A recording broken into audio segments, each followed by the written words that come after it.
Сәлеметсіздер ме оқушылар? Бүгін біздер қазақ тілінен 82-ші сабақты өтетін боламыз. Бірінші тапсырма. Мақалды жадқа жаз. Тазалық денсаулық негізі, денсаулық байлық негізі. Бұл мақалды қалай түсінеміз? Егер біздер таза жүрсек, тазалықты сақтасақ, жеке гигиенамызды сақтап жүретін болсақ, онда біздің денсаулығымыз да мықты болады. Ал ең басты байлық ол денсаулық. Келесі 87-ші тапсырмаға қарайық жаттығуға.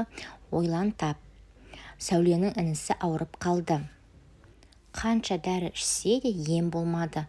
Сәуле інісіне қатты жаны ашыды. Сиқырлы дәрі тапсам ғой деп армандады. Дереккөздерден ақпараттар іздеді. Сөйтіп інісіне шипа болатын ем тапты. Ол қандай ем деп ойлайсың? Бізге тапсырма берген. Шутил басылмай қойған кезде дәріден басқа тағы да қандай ем қолдануға болатын топта талқылауға қатысты. Талқылап көрейік. Біздер шутеліміз басылмаған кезде жылы сүт ішеміз, және де тамағымызға май тартып, оны жылы ұстаймыз. Және де біздің аналарымыз не істейді? Халықтық әртүрлі емдерді жасайды. Бізге емдік шөптерді береді. Сөйтіп біздің тамағымыз жазылады. 88-ші жаттығуды қарайық. Өлеңді көшіріп жаз. Ерлігімді мұқалтпай, елдігімді жұқартпай, еңсемді еркін ұстауды қалай ойланбаспын мен? Әбділда Тәжібаев. Енді бұл жердегі өлеңдегі қосымшаның екі түрі қатар келген сөздерді тауып, жұрнақ пен жалғауды тиісті белгімен белгіле. Бұл жерде ерлігімді және елдігімді деген сөздерде бірінші жұрнақ, екінші жалғау жалғанып тұр. Талдап көрейік. Ерлігімді деген сөзде түбірі ер, лік бұл жерде жұрнақ, жалғау, жалғау. Бұл жерде қарап отырсақ, ерлік дегенде к-ге айналып кеткен, деген жалғау жалғанғанда.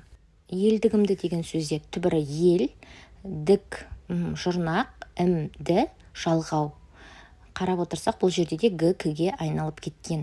Ескеретін жағдай, бірінші түбір сөзге жұрнақ жалғанады, содан кейін барып жалғау жалғанады. Егер екеуі бір уақытта жалғанатын болса, бірінші жұрнақ, екінші жалғау жалғанатын болады. 89-ші жаттығуда жұмбақты оқып шешуін тап. 32 мықты қас қатар боп шықты. 16-сы асты, 16-сы үсті. Жауабы тіс. Дұрыс айтасың. Тістің күтімі туралы өз ойыңды айт дейді. Біздер тісімізді күту үшін не істеуіміз керек? Күнделікті таңертең және кешкі уақыттарда тісімізді жууымыз қажет екен. Сонымен қатар тәттіні де көп жемеуіміз керек. Келесі тапсырмада коньки теуіп жүріп, байқамай бір қызды қағып кеттің. Ол құлап қалды. Осындай жағдайда сен не істер едің? Астында жауаптар бар. Қай жауапты дұрыс деп ойлайсың? Үйге тапсырма осы.